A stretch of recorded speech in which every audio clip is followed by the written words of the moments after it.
Hi guys, I'm Deb. Today I'm having a guest for dinner, so I'm gonna make some ice cream. My husband. My husband's my guest for dinner. Today I'm eating for two. I'm not pregnant or anything. I'm just eating for two. My favorite ice cream in the world, New York Super Fudge Chunk. Right out of this book, they give you the recipe. They give you the recipe. It's a chocolate-based ice cream. It's got white chocolate, dark chocolate, semi-sweet chocolate, chocolate-covered almonds, pecans, walnuts. Throw in some Oreos too, why not? There's a pandemic going on. Who knows what's happening tomorrow? The recipe says to put a quarter cup of each of your toppings in, but this book was written in the 80s, and we know a quarter cup in today's money is at least doubled. I use the quarter of a cup as a scoop. They even have fruit flavors in this book. I mean, these guys are really funny. Fruit! I have this attachment to my mixer. It's an ice cream bowl and I keep it in the freezer. It's gotta be frozen for like 24 hours and you should just leave it in there because you never know when there's an ice cream emergency on hand. Also, I got this insulated ice cream container from Tivolo. It really keeps the ice cream at a great temperature to scoop, so you don't have to have any downtime when you decide you want ice cream. You're ready to go. Let me show you how I make it. Here's the before and after of my roasted almonds. Look at what a beautiful color these take on. I explained how to roast almonds in my banana bread muffin video, so for a full explanation, check that out. And if you still have any questions, ask me below in the comments. I did this for my walnuts and my pecans too. Any extra you can store in a Ziploc or a jar in the fridge.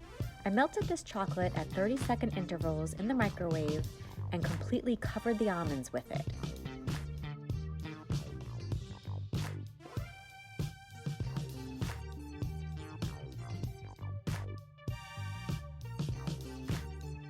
When it was cool, I put it in the jar until I was ready to add it to my mix-ins. In this bowl is my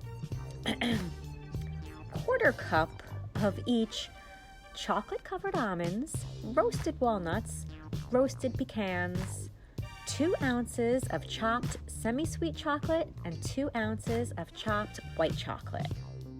Over a double boiler, I'm going to melt 4 ounces of unsweetened chocolate and add 1 cup of whole milk. I only had 2% milk, so to make it right, I melt 2 tablespoons of butter and add that to the mixture once the chocolate is all smooth.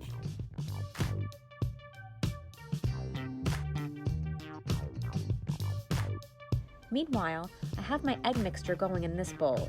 I mentioned this before, but this book was from the 80s. And I guess they didn't know you could die from raw eggs.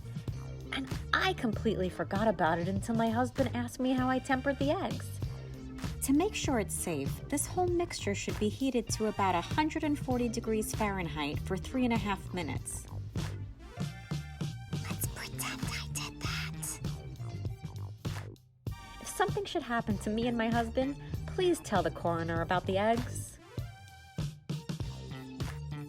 To my eggs, I add sugar, heavy cream, vanilla, and salt before adding my melted chocolate and store this in the fridge overnight.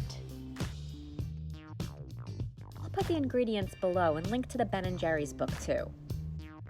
The next morning, I've set my alarm for 6:30 a.m. No, I'm kidding. I can wait. Sure, I can wait. I take out the mixture from the fridge and attach my bowl to my mixer and start it before I pour the mixture in.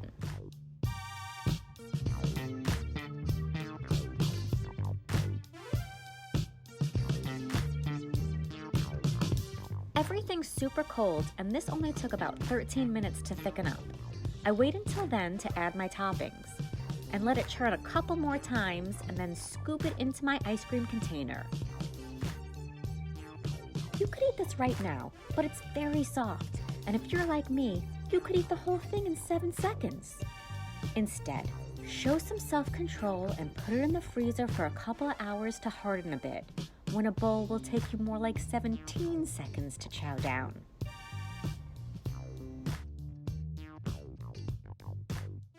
You know how you get an ice cream headache because you're eating too fast and you keep banging your head against the bowl?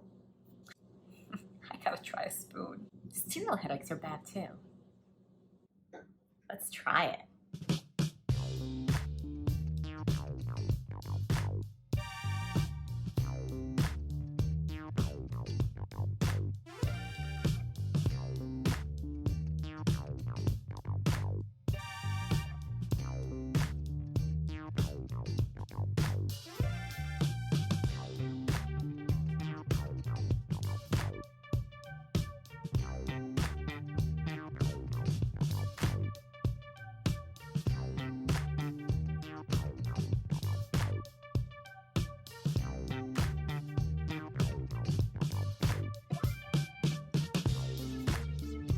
It's really good.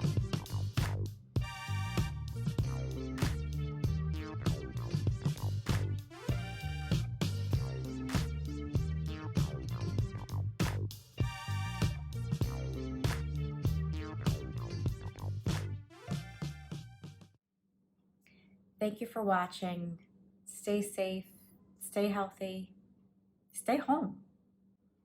You know what's funny about coronavirus? Nothing. Wear a mask.